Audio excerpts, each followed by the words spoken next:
Jalalabad association Toronto কানাডার উদ্যোগে মহান বিজয় দিবস পালন করা হয়েছে। এতে 4 জন মুক্তিযোদ্ধাকে সম্মাননা প্রদান করা হয়েছে। বিস্তারিত জানাচ্ছেন সৈয়দ মাহবুব। জালালাবাদ অ্যাসোসিয়েশন অব টরন্টোর উদ্যোগে মহান বিজয় দিবস 2025 উদযাপিত হয় বার্চমাউন্ট কলেজিয়েট পার্ক স্কুলের বিশাল অডিটোরিয়ামে।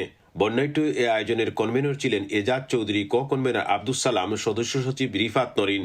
সার্বিক দায়িত্বে ছিলেন সংগঠনের সভাপতি মাহবুব চৌধুরী রনি, সাধারণ সম্পাদক মেহেদি মারুফ, ইলিয়াস খান, মনসুর আহমেদ, জুয়েল আহমেদ, হাসান তারেক ইমাম, আবু জহির সাকিব সহ আরো অনেকেই।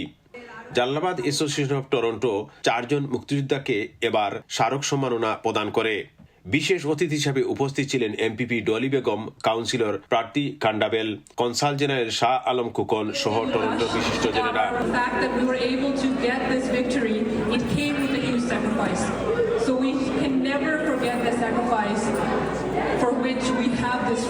আমরা আজকে চ্যানেল এসের কানাডার সাংবাদিক সৈয়দ মাহবুব হোসেনকে জার্নালিজমের জন্য ওনাকে পুরস্কৃত করলাম।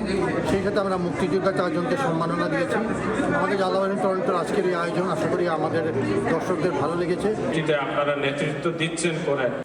নৃত্যাঙ্গনে ছিল বিপ্লব করেন নৃত্যশিল্পীরা।